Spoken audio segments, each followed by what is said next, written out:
Mason! Huh? Hey, come here. Okay. Let me tell you how I met your mother. I already know that story. Oh yeah, tell it to me. Mom wrote in the Q&A new era. Okay. You sent her an email. You started writing letters to each other for 3 years. Right. You finally met. 3 months later, you got married. Happily ever after. Yeah, but that's a short version. Let me tell you the full version of how I met your mother. Fine. Alright. Whatever. Welcome back to Mrs. Tips. I thought it would be fun today to share the story of how my husband and I met because today marks 18 years since I checked my email and it changed my life because then I met him Right? through email before Facebook. That's We true. rock. I stalked you before Facebook. Alright. So let's start from the beginning. We're members of the Church of Jesus Christ of Latter-day Saints, and they have a magazine for youth called The New Era.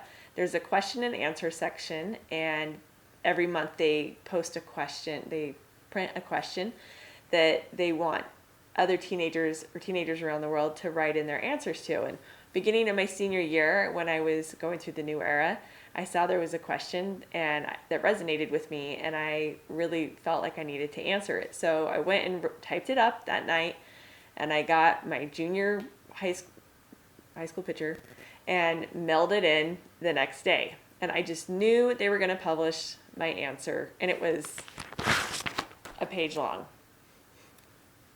Lots of writing. And it just felt like it flowed out of me.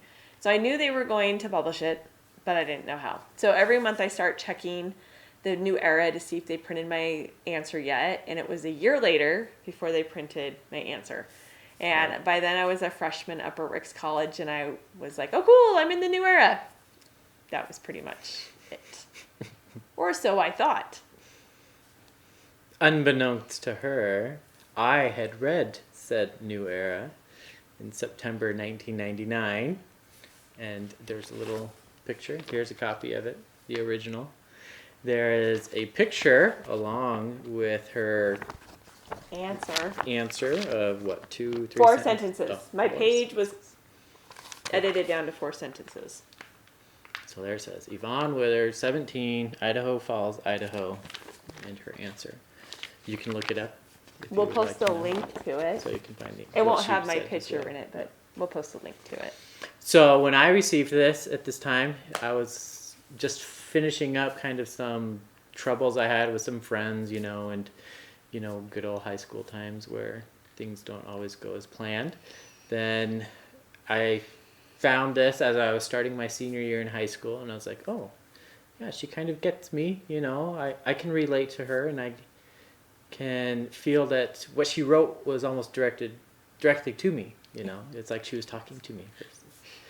Obviously it was. And I guess it was, right? So, and then I saw her picture, and she was cute too. And I was like, oh, well, the answer in the picture, maybe you don't quite match up because she's too cute for the answer to come out. But Obviously I'd have to be shallow that's to fine. be that cute. That's true. But so I held on to it. I was like, okay, this feels good. It feels kind of like a good resolution to what had happened with my friends, and just that she was getting me. So I was gonna write her a thank you, back to her and say, hey, your answer stuck out to me and kind of helped me through all this time that I was going through earlier, and now I'd like to say thank you, but I couldn't find her.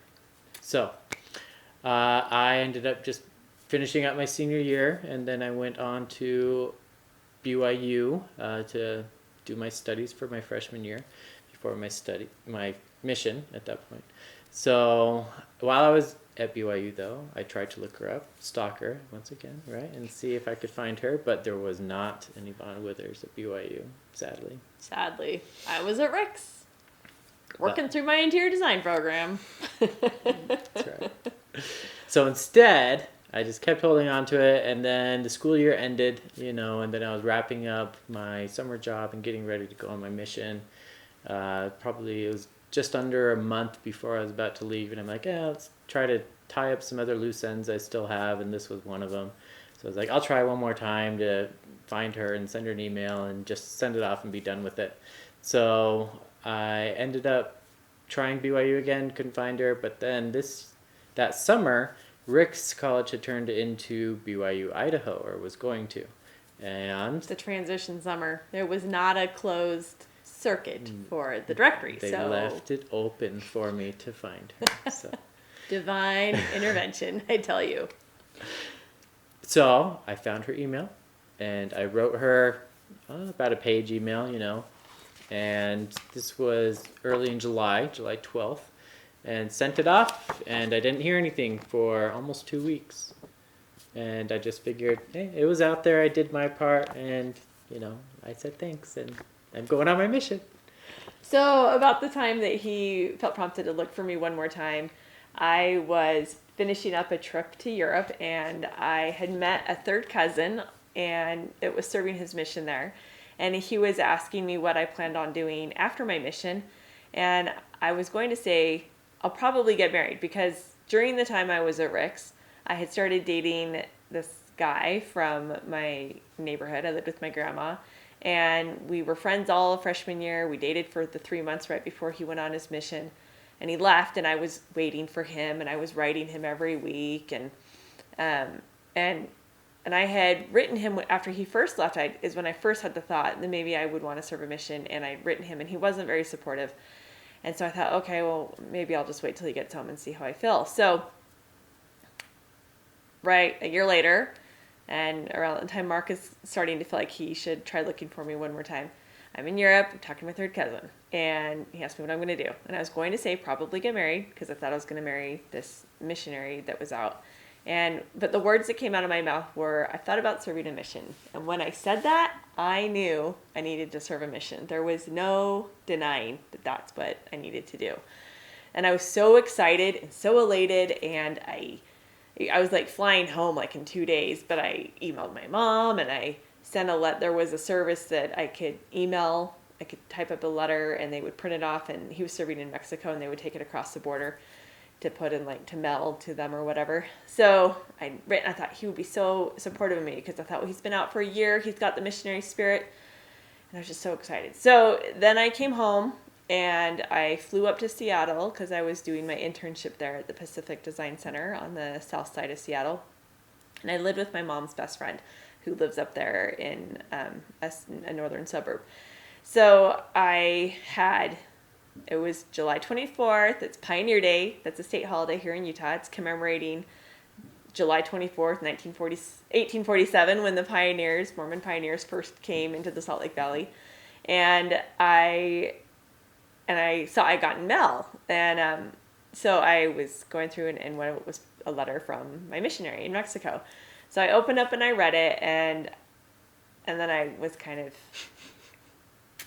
frustrated, because he told me I should wait until he got home to make the decision to serve a mission so we could make it together. And I was irritated and annoyed, because I knew that was definitely divine revelation to me from God about what I need to do next in my life.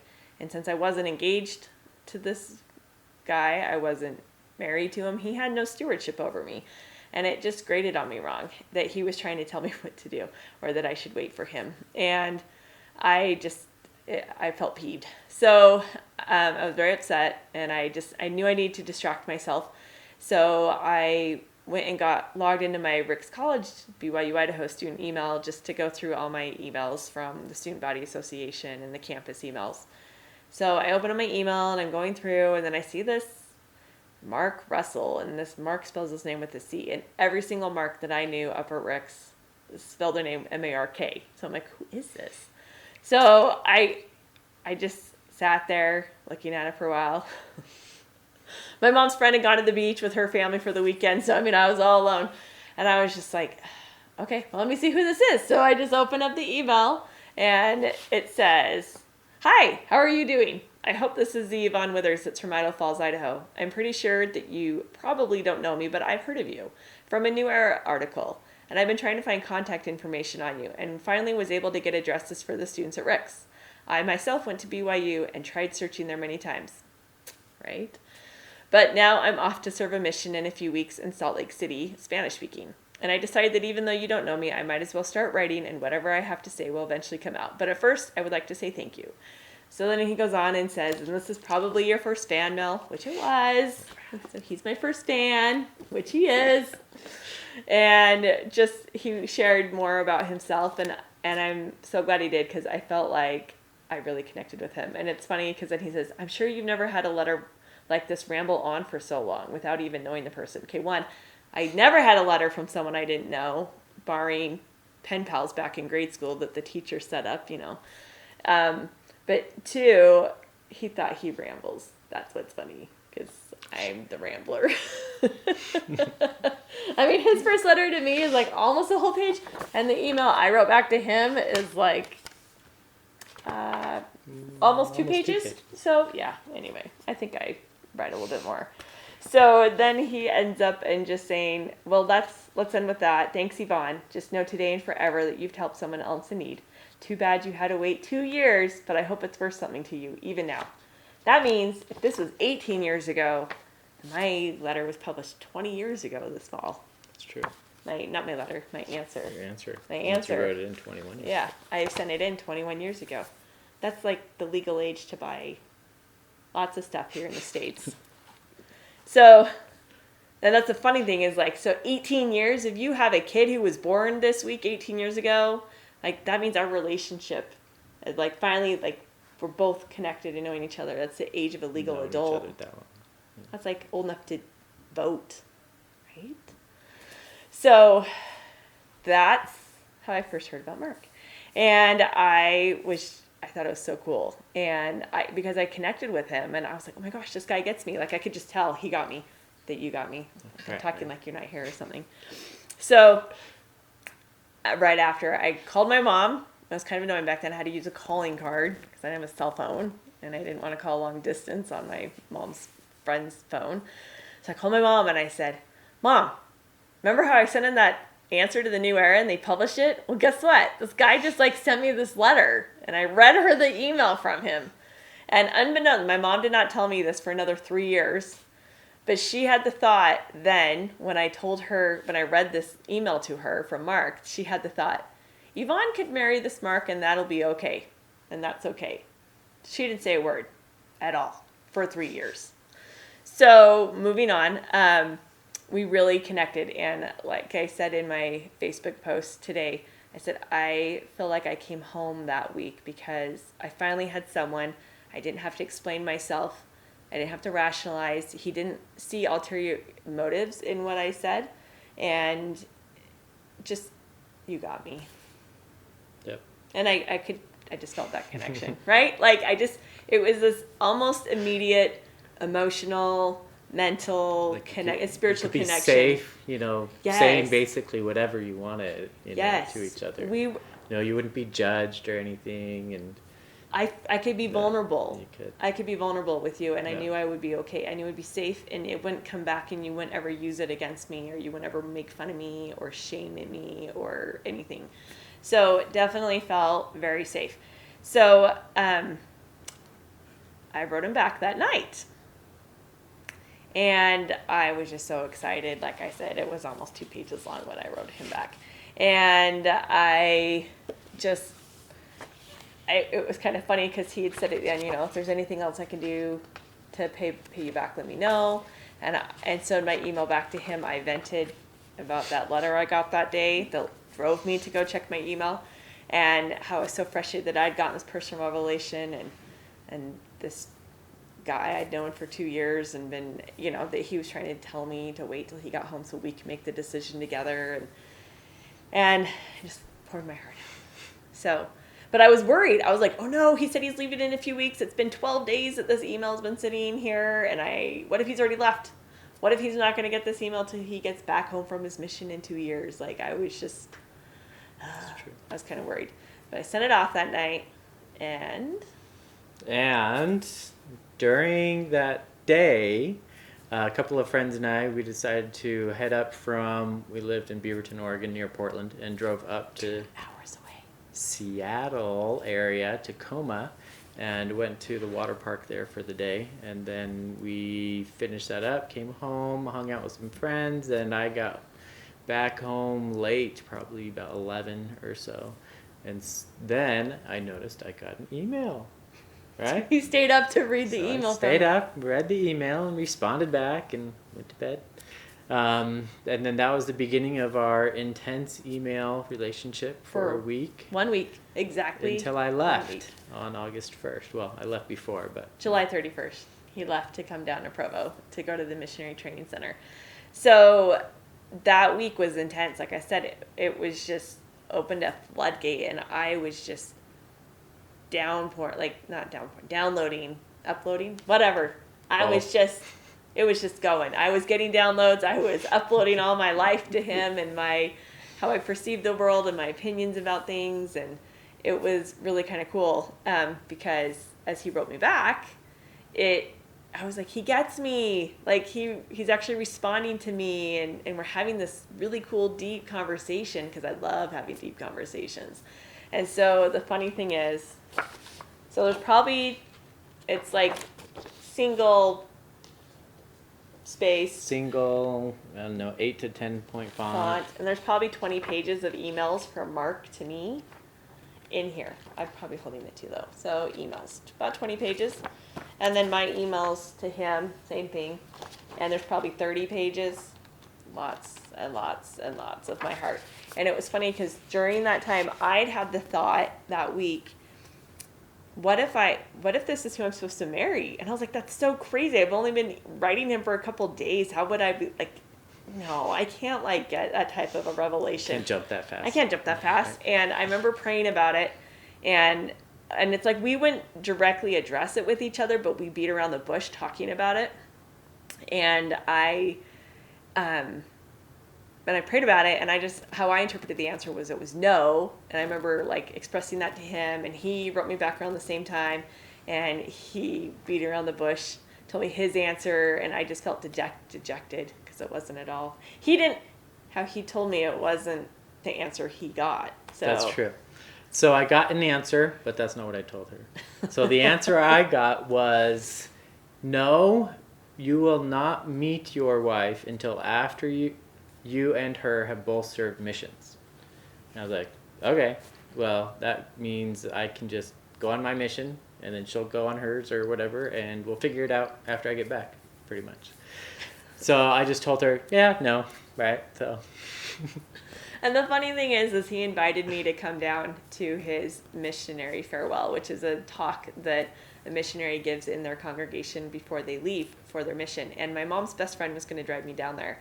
But something came up in her congregation that day. She couldn't drive me down, so I couldn't go. And he'd invited me to go to the house afterwards when they have like food and just visiting.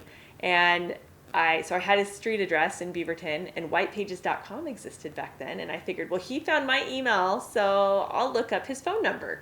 So I typed in his address, his phone number came up, and I called him. And my sister answered, I believe, while I was mingling amongst the guests, and told me that I had a girl was on the phone for me, so I should go take it. So, but, she didn't know about me. Right. Marc had not told anyone about me by then. Went downstairs into our office that we had down there, and it was Yvonne on the phone. I said, hey, it's Yvonne. Hey, it's Yvonne. So we talked for like an hour. Like an hour while I still had guests upstairs, I guess. So. And then finally someone came looking for him. So like, where's Marc? Like they realized they hadn't seen him in a while. They lost me.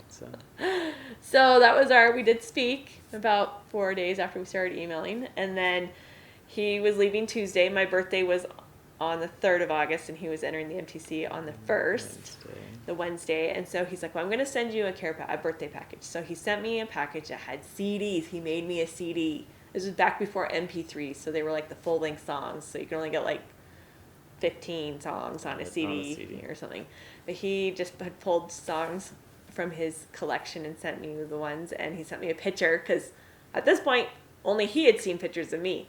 I had not seen the picture. He'd seen the picture of me, and I did not know what he looked like. He described himself, but I didn't know what he looked like. And then I got his picture, and I was like, I was not that impressed. And but he had a weird haircut. Those are my weird senior pictures before this haircut now. Right. So anyway, I like this haircut much better. Marc goes to the MTC. I finished up my internship in Seattle. All my friends in Seattle thought I was kind of crazy they're like, he's a stalker. What if he's psycho and he's weird? And I'm like, he found me through the New Era. He's reading the church magazine for kids. They're teenagers. He can't be that bad. And they just didn't get it. But they made fun of me at Institute and stuff. So they thought I was crazy. I went back to Rick's, BYU, Idaho, I guess, that year. And everyone else thought I was crazy also. And when I told them about it, but you can't make this stuff up. You can't make up this connection. And I would send him letters and I'd just point out my soul about different things, or I would just have some random thought and I'd write him. I mean, I was still writing the missionary every week, and I would write Mark when I felt the urge to or need to, or he would write me and then I'd respond. And so it wasn't like we weren't writing each other every week. Yeah, it was in the more beginning. like whenever you got the letter, then you had a day or two to process and write it all out and then send it back. But it wasn't like consistent. I'm going to write every day week. Or yeah. whatever. And I started to see that this missionary who'd been out and I'd been writing faithfully for every week, he just did not interact with me and my letters the way that Mark did.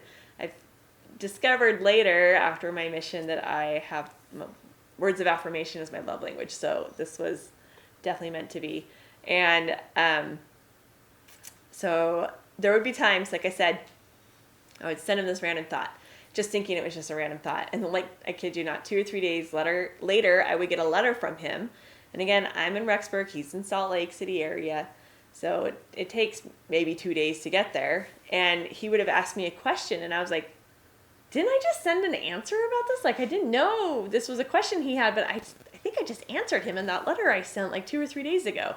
So our letters were crossing, and we were on the same brainwave multiple times. Or there would be times that I would write him a question, and then I'd get a random letter from him before he even, around the time he was probably getting the letter from me, and he answered my question without even knowing I had asked that question. So it was really kind of cool. We were on the same brainwave. And I like to point out that this was, I'm one of those people that sometimes I get on a path and I think that's how it has to be, and I'm just going to follow it through, right? Like, you just go to completion and you just finish out that path. And I know I was on this path that I was going to marry this other guy when he got home. And writing you, it was a pattern interrupt for me, because all of a sudden there was someone who understood me and got me way better than anyone else had ever got me before. I mean, you got me better than pretty much everyone in my family. Yeah, everyone in my family. You got me better than any of my friends I had growing up. He just got me. And so, and like I said, it's like my heart found a home when we started writing that week. And I just felt at home with him.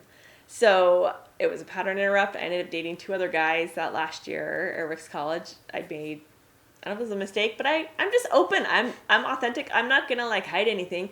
So I wrote the missionary that I'd been dating these 2 guys, and 2 different guys, and I don't think he liked that much. So when he got home, and we were both in Rexburg for about a month or so, and then I finished up and my classes, and I moved back to Idaho Falls, and I was working for a local company selling carpet and floor coverings, and actually all floor coverings and window coverings and furniture. And we were doing this long distance relationship from Rexburg to Idaho Falls, but I was putting more into it than he was. And so even though my older brother told me to never break up with someone through a note, because that's what we did back in the day, we wrote notes to each other. We didn't have texting. Or through a friend, or on the phone. This one, I was just one day I was just okay, because he didn't want to go out, and I was like, I'm not going to drive up to Rexburg, and if you don't want to go out with me, or you're not willing to come down here to go out with me. So I just broke up with him over the phone that night. And because I was like, it's not going anywhere. So we broke up, and only reason I delayed putting in my papers till 6 months after I graduated is because when I got this job, my new boss wanted me to commit to 6 months, working for 6 months. So even though I could have left on my mission in August, I decided to get this job and get some experience, and so I didn't leave until January of 2003. And so I went down to the MTC, and I was there for 3 weeks, and then I flew out to Chicago on February 12th. So our missions overlapped about 6 months, and Mark was in Salt Lake area, I was out in Chicago, and we were still writing letters, and this is One volume. One volume. We just saved all of our letters because yeah, with this kind of story, you don't get rid of those letters. So we kept writing, and Mark came home. Yep. I did. Yeah. Oh, but I do want you to. He wrote me once that he was describing to his companions on the mission Oh, who I was writing to? who he was writing, because they all had girlfriends, and so they're like, well, who's this girl you're writing? Yeah, it mostly came up because it was more consistent. They're like, what? You're getting all these letters from this Yvonne, Withers? And I'm like, yeah, but I've never met her or anything, that's fine. She's like my best friend whom I've never met, basically. That's how I would describe her to everyone who would ask, basically. But, Who you're getting letters from. which I felt was better than, having a girlfriend earlier who would write me a couple and then dump me or whatever, Right. Dear John me. That happens a lot. I wouldn't hear from. So it was better that I had someone that would write me the whole time. And we were just friends. And it's funny, I even had this thought, before I went on my mission, I was kind of stressed. Like, well, I've already graduated from my church school. I can't go back and get another bachelor's degree. So I couldn't come down here to Provo and get another bachelor's degree. And there wasn't anything I wanted to get a master's degree in at BYU. UVU was not even in existence yet. It was still a community college then, or a state college. State college, yeah. I think. Yeah, and state college by then. And so I just couldn't see how I was going to be. I'd gone to like single stuff at Idaho Falls, and I didn't feel like there was a great selection there for me. So I just was like, how am I going to find someone? And my mom, she had this thought. This was like a year later after I'd been writing Mark. And she says to me one day, she's like, well, for one thing, all of your cousins your age are guys. And so surely they have friends they could set you up with. And I was like, oh, yeah, you're right. They could probably set me up with some of their guy friends when we're all home from our missions. Actually, all of them were home. So, yeah, when I get home, then maybe, Right. yes, they can set me up. So, and then I had the thought, well, maybe Mark will set me up or whatever. But my mom had said, and there's always Mark. And I thought she meant to set me up, so that was someone else who could set me up. We did have so we did talk about discussions this. about setting each other up. We said, yeah, maybe when we get home, we'll set each other up. Because, I thought I'm not going to marry him that first week. And I didn't know he'd gotten that answer. He did. But it was like our relationship didn't need to have that hanging over it, that we were going to get married. That would have been too much stress. That would have been too much pressure. And so how this worked is it evolved way more naturally for us to just write and establish our friendship that way, and our mutual appreciation for similar things and philosophies. So he came home, and that summer. So you'd of 2003. been about 6 months. Yeah. And then I started back up at school. Was rooming with one of my good friends I knew from freshman year, and then started dating, right? Isn't that what you're supposed to do? And it's funny because we had said we'd set each other up, and I said I had all these cousins, and he writes me, he's like, do you know any blondes? Because I've always felt like I was going to marry a blonde. And I remember when I got this letter, it was like September of 2004, and I was like, or October, and I was like, doesn't he know I'm a brunette? And I'm like, wait. Am I expecting him to wait for me? Like, where did that come from? So that was like the first inkling I had, and that was 7 months into my mission. But then I was just like, okay, whatever. I can't expect him to wait for me. We've never met. We've never even like shaken hands. How do we even know if we have chemistry? Right. And so that brought me, while I was dating these other people, most of the relationships wouldn't last very long, and then ponder and be like, well, what does it take to have a more meaningful relationship? And then, it came back to me, well, it needs to be someone who you're going to be, best friends with, that you can communicate with, you can get along and share whatever you want, and, feel that there's that mutual respect and love. And so I decided that there were two people who fit that mold. There was one from high school who we hit it off really good, and, kind of communicated off and on during my mission and stuff. And we hadn't really caught back up since then. She went to one school, I went to another school. And then there was this Yvonne She's Withers, never met yet. whom I still hadn't met yet. So I figured, okay, I'll just shelf that for now, and I'll just kind of Keep dating. and See if there's anyone else who's see if more there's of a best anything friend. I need to figure out pickiness wise or anything until that blonde. happens. So The elusive blonde he was looking so for. she wasn't going to be home till the next summer basically, and so I was Yeah, you were having a Gonna good go time. start dating, having Right? fun. He dated. So, Until about October. well, no, November? November. Oh, So okay. November, I started having this persistent thought that I was gonna marry him someday. Like, it was bizarre. It seemed like it came out of nowhere. It was just like, you're gonna marry Mark someday, or I'd be thinking something and like, yeah, and when you marry Mark, it's just weird, and you have children together, and I'm like, what? Like, what? And it was just persistent, just this thought bugging me all the time, and it was getting kind of distracting, like hard for me to focus on my work when I'm thinking about this big what if I marry Mark. So I thought, okay, we've been on the same brainwave so many times. I'm just going to send him an email and ask him if he's been having the same thought. And my email was rambling, like I said earlier. He thought he was rambling, I ramble. So this was a really rambling email. And finally at the very end, and you tell me later, you knew the whole email what I was going to ask before I actually asked it. Yes, because How would you describe that? I mean, it was like you knew what the end was supposed to be, but she was going way around to try to get there. And I'm like, what is this leading up to? Or is she just delaying, the inevitable final question, or, however it was. And I'm sure we have it somewhere. But oh yeah, it I would know be you have it. interesting. I should go back and reread it. So I say to him at the very end, I said, and I've been wondering if you've been having the same thought I have, because we've been on the same brainwave so many times, that if after my mission, if we'll end up marrying each other. So- And then I didn't send it yet. Oh, yeah, that's right. I was like, well, okay. Then I signed it, Yvonne or whatever. And then I was just like, okay, do I send it? I had so much nervous energy. And I was like, because it's the unknown. And I looked over at my companion. She'd never had a boyfriend before. And I was like, do I send it? And she's like, I don't know, Did you read the whole thing or just? I don't think I had her. I think I just told her about it because she, She's like, oh. she determined it. I think she's going to get it. Whatever. I should ask her sometime. Anyway, what she remembers. So Diana, if you're watching this, comment what you remember. Yeah. So I finally said, okay. So I just sent it, hit send. And then as soon as I sent it, just felt nice, peaceful, sigh of relief. And as it was pointed out to me by the same persistent thought that was telling me I was going to marry him, the thought also said, and if he gets weird and it makes your relationship really awkward, he's not in your hometown. Okay. You don't have to ever meet him. Other, right? So I was like, okay, that's why I hit send. So that thought came before I hit send. And then I hit send, felt the peace. So I was like, okay, I did it. And I just could carry on and I wasn't distracted anymore.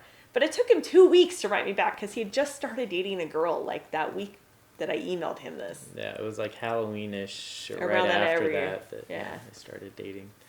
And then I got this email and I was like, okay, well, what do I do with this? I'm dating, and I can't do anything about it because I'm still got like 9 months left on my mission. So yeah, and then I finally wrote back and said, yeah, I think so, So then we started this, like, if we get married. And it's funny because then he told the girl he was dating about me. And she was like, oh my gosh, you guys are totally supposed to get married.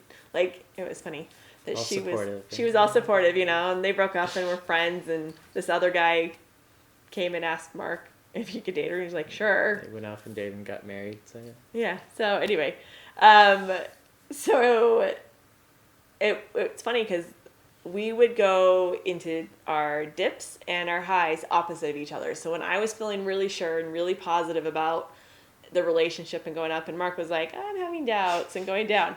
Or it'd be like, I'm having doubts, and Mark's like, I'm really positive. And I would always get his letters where he was feeling positive when I was feeling doubting. Yeah. And then when I was feeling totally positive, I'd be getting his letters that he was maybe doubting. I don't know. So it was funny. It worked that. And it took from November until March.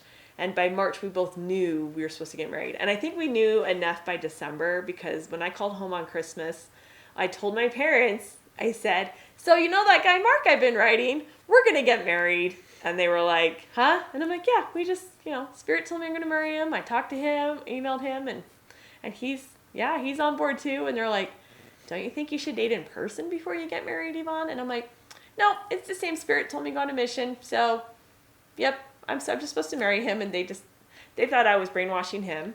And then Mark told his mom about me on Christmas Day that year too. Yep. and had to tell her all the details. That took an hour and a half. We're not going to take an hour and a half of your time. But anyway. But yes.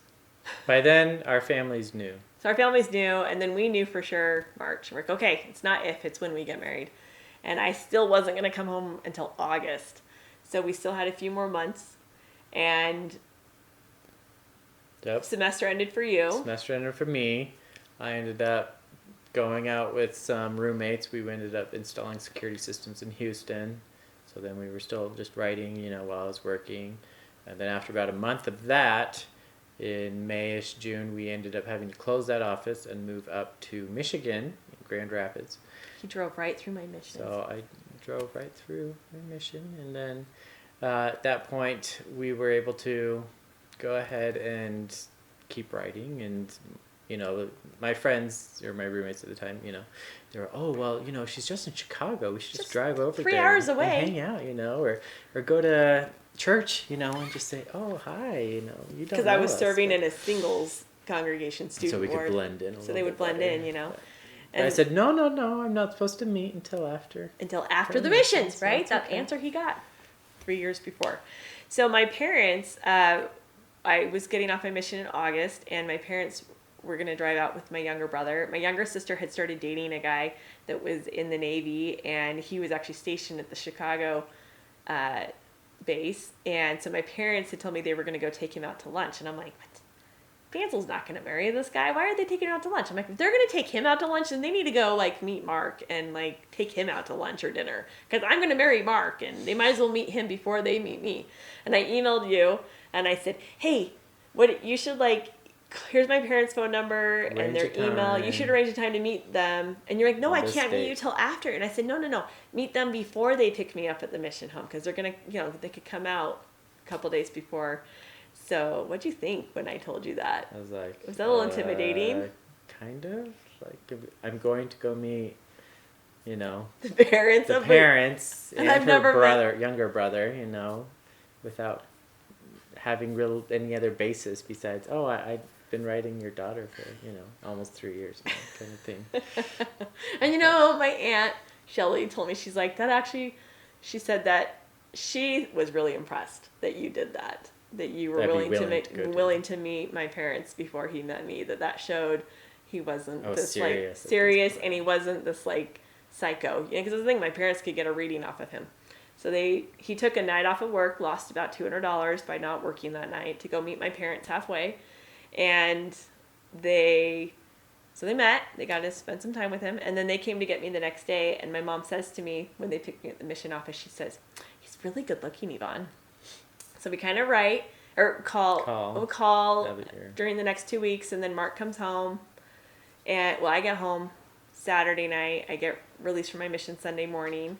And my stake president, who was the one who sent me off, and he's like, what are you going to do now? And I said, I'm probably going to get married. And he was like, what? And it's all good. So he got released. I bought my shuttle ticket to come from Idaho Falls down to Salt Lake. We were going to meet at Temple Square on Wednesday. And then Mark, his timing belt died. In Nebraska on his way back from summer to install. Yes. So he didn't get in till late Wednesday night, but so it's a day late. Yeah. He let me know. So I called my aunt. She came and got me, and I stayed at her place that night. So he gets in late Wednesday night. I do, and then I couldn't sleep very well. Restless night. Couldn't sleep that well either. So it was around 5-ish. I got a text. Because we were going to meet 8 or 9 or something. Yeah, we're like, well, let me sleep in, we'll meet later, but I couldn't sleep. So, right. So I couldn't sleep either, obviously. So at 5 o'clock, I was like, hey, I'm awake. Are you awake? Yeah. Do you want to just meet now? Sure. So he hopped in the car and drove up. And I got ready and just slipped out of my aunt's house. She said she didn't even hear me leave.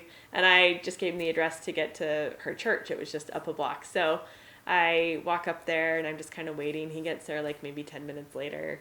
And he had said before in an email, he's like, so I'm always, how'd you say it? It was like, I'm always kind of awkward at times, or, waiting for kind of the first kiss. Can we just get that over with really fast? And then everything will be fine after that. So he pulls up, he gets out of the car. I'm walking towards him. And we're like, hey. And then we hug. And then we start making out with tongue and all. That was good. Then we saw we do have chemistry. And then we went and we were like, okay. So then we went at breakfast. Let's go to breakfast. And he drove me to some of the areas he served on his mission. And we drove up to Ensign Peak. And we took our first photo together. That's so cute. See? Look at that. This was a selfie with a digital camera. It wasn't even digital. It was film. Oh, yeah, that's right. It was so film. we were hoping it'd come out correct. Hoping it would come out. It's not like we can use a phone. You can see what you're going to look like. We had to but Mark's pretty good at doing pictures like that. I'd taken a couple on the mission. Yeah, you're good at that. So that was on a Thursday. And Friday we met some of my roommates. Oh yeah, this is the best part. This is good. So he had gotten in so late the night before he hadn't met his two new roommates.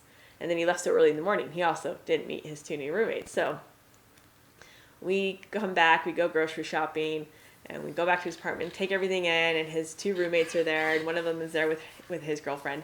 And Mark introduces himself and says, oh, and this is my fiance, Yvonne. And they say, well, when did you guys meet? And we said, this morning. Oh, their jaws dropped. And when it happened with Mark's neighbors and everyone else that, oh, when did you guys meet? All over. Yesterday, last week. Like, what? It was pretty good. And it's funny because right now there is a billboard on I-15 for Homey, and it says, these sell faster than a BYU engagement.